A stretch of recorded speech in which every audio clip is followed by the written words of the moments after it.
Hello friends. Economics की learning series में एक बार आपका फिर से स्वागत है। और आज हम बहुत ही बेहतरीन कॉन्सेप्ट सीखने वाले हैं जिसमें आप ये डिफाइन कर पाएंगे कि कोई भी स्टॉक की रेंज क्या हो सकती है। अब कोई स्टॉक की मूवमेंट क्या होगी, ये हम कैसे पता कर सकते हैं। देखिए, बहुत ही आसान सा कॉन्सेप्ट है, बहुत ही आसान सा तरीका है। और इस तरीके को आप आज सीखेंगे तो आप ये समझेंगे कि किसी भी स्टॉक में हम कैसे एंट्री, एग्जिट और टारगेट सेट कर सकते हैं। देखिए, इस वीडियो को अंत तक देखिएगा और पूरी तरह से आज बेहतरीन लर्निंग होने वाली है। और सबसे इम्पॉर्टेंट जो हो जाता है, कोई भी ट्रेडर हमसे अक्सर यही सवाल पूछता रहता है कि सर, आखिर हम कैसे अपना स्टॉप लॉस डिसाइड करें, कैसे एंट्री प्राइस डिसाइड करें और कैसे टारगेट डिसाइड करें। तो आज मैंने डिसाइड किया है कि आपको इस बेहतरीन कॉन्सेप्ट को समझाऊं जिससे आप अपने स्टॉप लॉस, टारगेट और एंट्री सारे ही चीजों को डिफाइन कर सकते हैं, और वो भी बहुत ही आसानी से।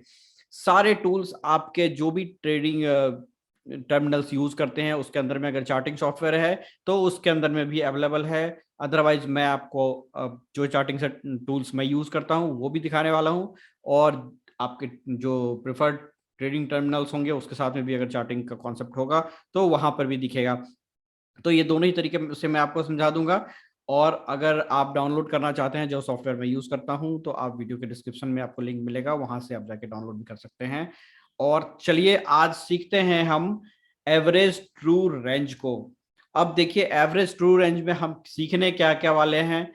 सबसे पहले तो इन चीजों को समझ लेंगे कि एवरेज ट्रू रेंज क्या है, ये किस कॉन्सेप्ट पे काम करता है, कैसे इंप्लीमेंट करेंगे, entry, exit, stop loss, ATR, सारी चीजों को आज हम कैसे सीखने, समझने और उसको यूज करने वाले हैं, उन चीजों को आज समझेंगे।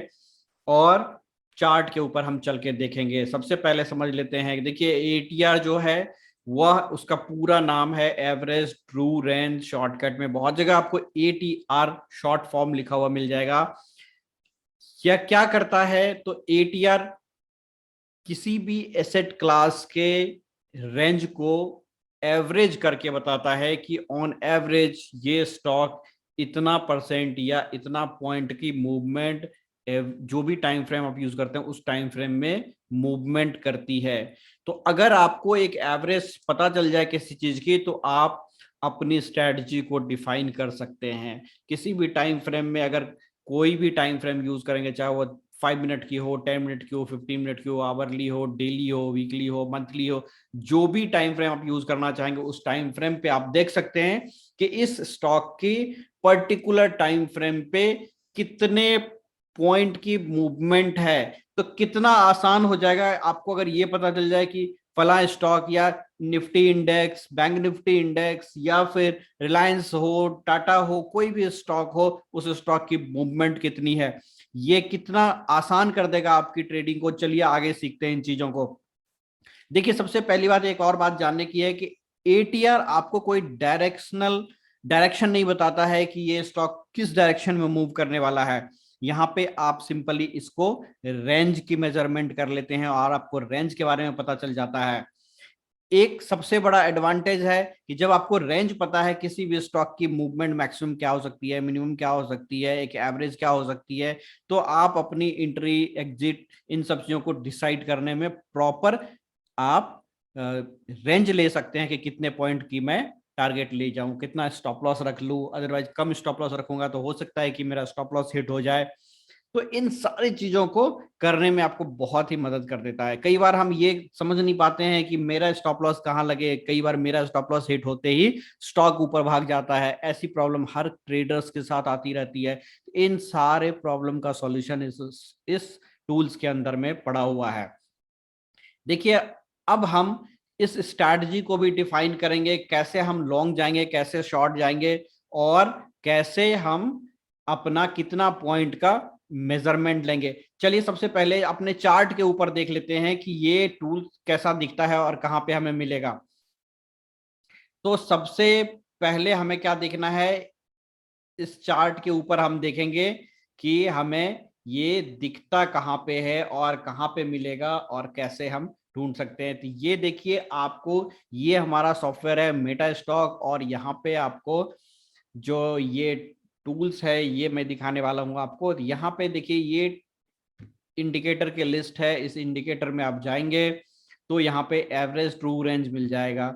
अब एवरेज ट्रू रेंज को हम कैसे प्लॉट करेंगे और कैसे पता चलेगा? ये जो स्टॉक है, ये हमने स्टॉक लिया है रिलायंस का, और इस स्टॉक में क्या करना है कि एटीआर को यहाँ से उठाना है और पकड़ के राइट क्लिक के साथ में इस पट्टी के ऊपर छोड़ देना है। ये हमारा 14 पीरियड का एटीआर है, तो हम 14 पीरियड का एटीआर लेने वाले हैं यहाँ से। तो अब देखिए यहाँ पे आपको ये एटीआर जो है वो लग गया है, ठीक है। और इस एटीआर को लगाने के बाद हम क्या देख करेंगे कि हमें ये समझ में आ रहा है कि इसकी मूवमेंट, टाइम फ्रेम चेक कर लेते हैं किस टाइम फ्रेम पे है। तो देखिए 30 मिनट का टाइम फ्रेम है, अगर मैं 15 मिनट के टाइम फ्रेम पे ले लूं तो 15 मिनट में जो रिलायंस का मूवमेंट शो कर रहा है कि ऑन एवरेज 14 पीरियड यानी 15 गुना 14, ठीक है, इतने पीरियड में 15 पिछले 15 कैंडल्स का जो एवरेज मूवमेंट रहा है वो एवरेज 11.7473 पॉइंट का रहा है ऑन एवरेज बेसिस।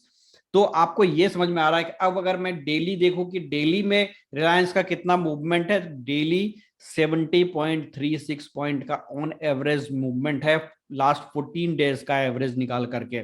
देखिए ये कितना सिंपल आपको बना दे रहा है कि आपको ये समझ में आ रहा है कि ऑन एवरेज बेसिस पे इतना पॉइंट का मूवमेंट है। अगर मैं कहूं कि रिलायंस में 200 पॉइंट का टारगेट इंट्राडे में ले लूं तो क्या ऐसा पॉसिबल हो सकता है? नहीं, क्योंकि रिलायंस की तो movement he on average basis पे 70 पॉइंट है।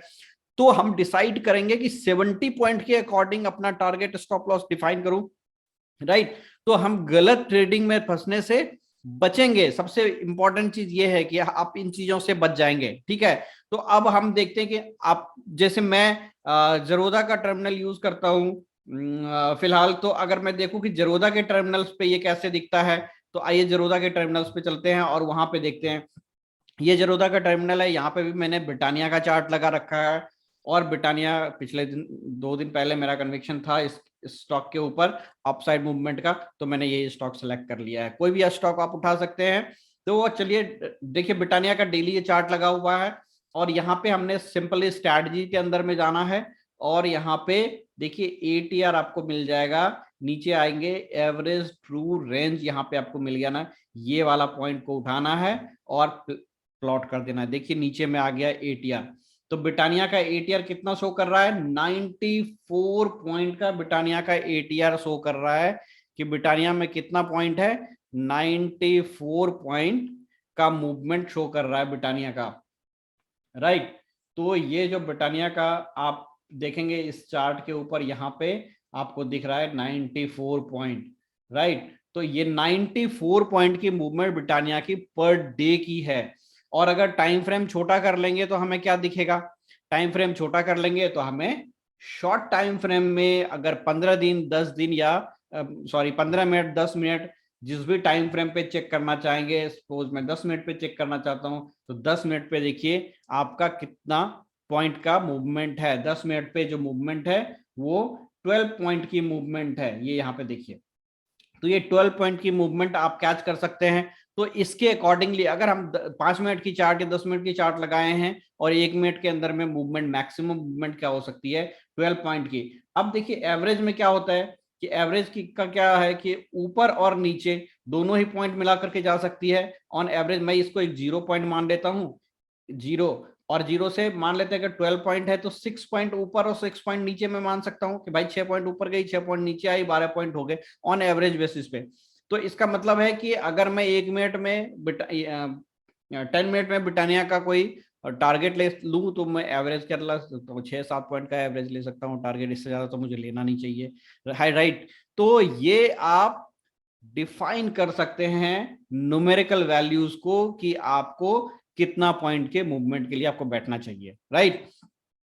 तो इससे आपकी ट्रेडिंग शार्प हो जाएगी, ट्रेडिंग आसान हो जाएगी, चीजों को करना बहुत आसान हो जाएगा। तो चलिए आगे बढ़ते हैं और हम चीजों अपनी स्ट्रैटेजीज के ऊपर चलते हैं कि कैसे हम इसको यूज कर सकते हैं। और इस यूज करने में जो अगर मैं लॉन्ग कर रहा हूं तो ट्रेडिंग रूल्स हमारा क्या होना चाहिए, ट्रेडिंग रूल्स हमारा क्या होना चाहिए, ट्रेडिंग रूल्स में अगर हम सबसे पहले क्या देखते हैं कि बाय करनी है किसी भी पॉइंट पे, जो भी टाइम फ्रेम यूज कर रहे हैं, तो उस कैंडल, जो भी कैंडल यूज कर रहे हैं उसकी क्लोजिंग प्राइस क्या है। अगर मैं बाइंग की बात कर रहा हूं, अगर बाइंग कर रहा हूं तो क्लोजिंग प्राइस उस कैंडल की क्या है, उस क्लोजिंग प्राइस पे और अपना एटीआर को देख लेंगे कितना पॉइंट का एटीआर बन रहा है। उस टाइम फ्रेम पे हम 20% का, उस एटीआर जितना वैल्यू आ रहा है उसका 20% उस क्लोजिंग प्राइस में ऐड कर देंगे। ठीक है, वहां पे ऐड कर देंगे दोनों को, क्लोजिंग प्राइस प्लस 20% एटीआर को ऐड कर देंगे। सपोज क्लोजिंग प्राइस है 100 रुपीज, राइट, और एटीआर जो है उसका है 5 रुपीज। 5 रुपीज का 20% कितना होता है, 1 रुपीज, राइट। तो 1 रुपीज ऐड करके 101 हो गया। तो मेरा एंट्री प्राइस क्या हो गया, तो एंट्री प्राइस हो गया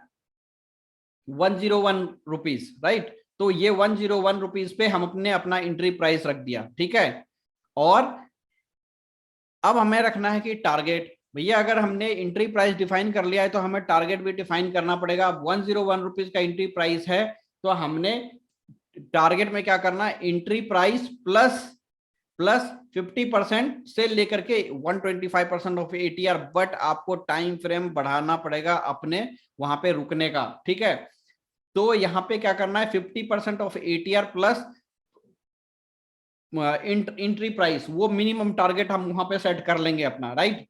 तो ये आपके लिए कितना अच्छा हो जाएगा कि 101 प्लस 50% ऑफ एटीआर, 5 रुपीज का एटीआर था, 50% 2.5, तो आपका टारगेट कितना हो गया, 103 रुपया 50 पैसा, 103.50। तो ये आपके लिए क्या हुआ, टारगेट हो गया। तो आपके लिए कितना आसान हो गया टारगेट सेट करना, ये देख लीजिए।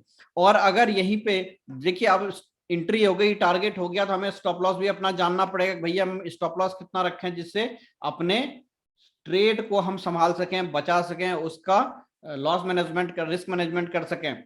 तो अब हमें क्या करना है, यहाँ पे हमें चलना है आगे और इसी एटीआर का यूज करना है। तो जिस कैंडल पे हमने एंट्री की थी ना, जिस कैंडल पे हमने एंट्री की थी, उस कैंडल का जो भी लो है, उस लो को ले लिया हमने, और लो मान लेते हैं लो है 95 rupees, minus 10% of ATR, 5 rupees का एटीआर था, तो 5 रुपए का 10% कितना हुआ, 50 पैसा, राइट। 50 पैसा माइनस कर दिया हमने, यानी कि 94.50 हो गया। तो ये जो हमारा 94.50 हो गया, ये हमारा क्या हुआ, स्टॉप लॉस हो गया। देखिए हमने सब कुछ डिफाइन कर लिया ना, यहाँ पे स्टॉप लॉस डिफाइन कर लिया हमने, स्टॉप लॉस डिफाइन कर लिया, एंट्री डिफाइन कर लिया, टारगेट डिफाइन कर लिया। तो कितना बेहतरीन फॉर्मूला आपके पास आ गया कि आपके पास कोई प्रॉब्लम ही नहीं बचा कि हमने कहाँ एंट्री करना है, कहाँ एग्जिट करना है, कहाँ स्टॉप लॉस लगाना है। ये सबसे बड़ी समस्या जो ट्रेडर्स के साथ आती है, इसका सॉल्यूशन आपको कितनी आसानी से इस ट्रेडिंग सिस्टम के जरिए मिल रहा है। तो इस ट्रेडिंग सिस्टम को हम बोलते हैं एटीआर ट्रेडिंग सिस्टम, और ये बहुत ही बेहतरीन कॉन्सेप्ट है आपके लिए। इस कॉन्सेप्ट को आप बहुत ही शानदार तरीके से यूज कर सकते हैं। बिल्कुल उसी तरीके से अगर हम शॉर्ट कर रहे हैं तो शॉर्ट में भी उसी तरीके से जाना है, सेम कॉन्सेप्ट को यूज करना है, बस उसका उल्टा कर देना है। जो सेल एंट्री लेनी है, तो जिस कैंडल पे हमें सेल एंट्री की क्लोजिंग प्राइस लेनी है, राइट, क्लोजिंग प्राइस मान लेते हैं, क्लोजिंग प्राइस 100 रुपीज था, ठीक है, 100 रुपीज माइनस 20% ऑफ एटीआर, 5 रुपए का अगर एटीआर है तो माइनस 1 रुपीज, तो हमारा 99 रुपीज एंट्री प्राइस हुआ। हम अगर एंट्री कहां करेंगे शॉर्ट करने के लिए, 99 रुपीज पे, राइट, ये हमारी एंट्री प्राइस हो गई। अब टारगेट सेम उसी तरीके से 50% से लेके 125% तक हम रुक सकते हैं, राइट। थोड़ा सा अपना रुकने का टाइम फ्रेम बढ़ा लेंगे, राइट।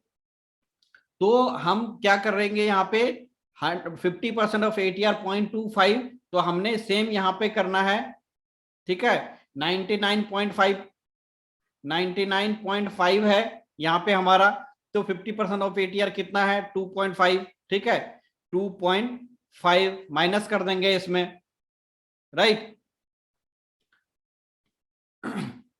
तो हमारे पास कितना बच जाएगा, 97 रुपीज, यानी कि हमारा जो टारगेट हो गया कहाँ हो गया, 97 रुपीज का हो गया। और सेम वही उसी वैल्यू से हम स्टॉप लॉस भी डिफाइन कर लेंगे। 100 रुपीज का था, ठीक है, 10% ऑफ एटीआर प्लस 5.5 पैसा, ठीक है, प्लस 0.5 पैसा, तो प्लस 0.5 पैसा हम ऐड कर देंगे, यानी कि 100 रुपया 50 पैसा हमारा क्या हो गया, स्टॉप लॉस हो गया। तो इस बेहतरीन तरीके के साथ में आप स्टॉप लॉस, टारगेट और अपना एंट्री प्राइस डिफाइन कर सकते हैं। और इस सॉफ्टवेयर को आप फ्रीली आपके चार्टिंग सॉफ्टवेयर जो भी यूज कर रहे हैं उस पर अवेलेबल है। कुछ भी पैसा एडिशनल खर्च करने की जरूरत नहीं है, कोई भी सॉफ्टवेयर एडिशनल लेने की जरूरत नहीं है, और ये आपके पास फ्री में अवेलेबल है। तो टाइम फ्रेम आप किसी भी टाइम फ्रेम में यूज कर सकते हैं, ठीक है, चाहे आप 1 मिनट पे यूज करें या 30 मिनट पे यूज करें, या जो भी टाइम फ्रेम आप लेना चाहें उस टाइम फ्रेम को ले सकते हैं। और इसके बाद अब देखिए एक दूसरी स्ट्रैटेजी जो हमें सीखनी है, ये क्या है, ये सपोर्ट एंड रेजिस्टेंस। देखिए सपोर्ट एंड रेजिस्टेंस क्या होता है, बहुत ही इंपॉर्टेंट हो जाता है। आप अगर ट्रेडिंग सिस्टम को समझना चाहते हैं, उसके साथ में चलना चाहते हैं, मैंने एटीआर को इसलिए बताया आपको पहले कि जब हम सपोर्ट एंड रेजिस्टेंस के ट्रेडिंग सिस्टम को बताएंगे तो यहाँ पे एटीआर भी हम आपको साथ में यूज करेंगे, इसलिए मुझे एटीआर क्लियर करना पहले मोस्ट इंपॉर्टेंट था। तो चलिए इसको हम 2 पार्ट में कर लेते हैं। तो हम यहाँ पे एटीआर का कॉन्सेप्ट को खत्म कर रहे हैं, राइट। तो एटीआर का कॉन्सेप्ट आपने सीख लिया, इसके बाद हम सीखेंगे सपोर्ट एंड रेजिस्टेंस के कॉन्सेप्ट को। तो आप ट्यून रहिए, नेक्स्ट वीडियो में हमारे साथ बने रहिए। सो इस वीडियो में बने रहने के लिए थैंक यू वेरी मच। आप हमारे साथ बनिए, नेक्स्ट वीडियो में हम सपोर्ट एंड रेजिस्टेंस पे चर्चा करने वाले हैं, राइट।